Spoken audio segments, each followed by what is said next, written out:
Maayong adlaw mga lods. Nataron tagmangga nga hilaw.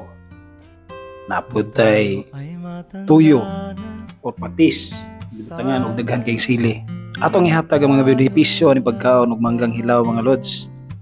Una, makapataas kini vitamin C. Makapalig-on sa immune system.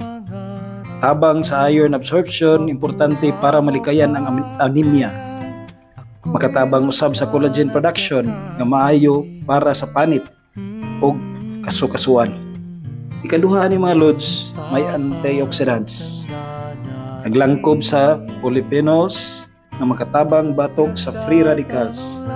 Makatabang sa paglikay sa mga chronic disease sama sa cancer o heart disease. Maayo para sa digestive system. Adunay enzymes nga makatabang sa digestion. Ang hilaw nga mangga makapadugang sa bile secretion o pagpatunaw sa atong mga tambok. Ang ikaupat niini rich in fiber. Makatabang sa regular nga pagdumi to prevent constipation. Maayo para sa colon health.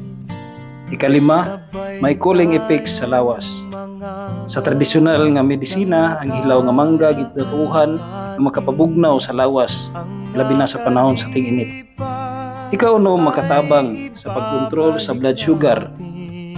Mas ubos ang glycemic index sa hilaw kumpara sa hinog nga mangga, mo nga dali mapataas ang blood sugar.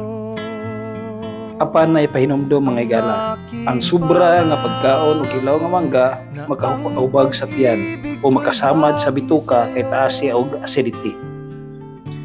Og mao ra to mga igala, salamat og maayong adlaw kanatong tanan.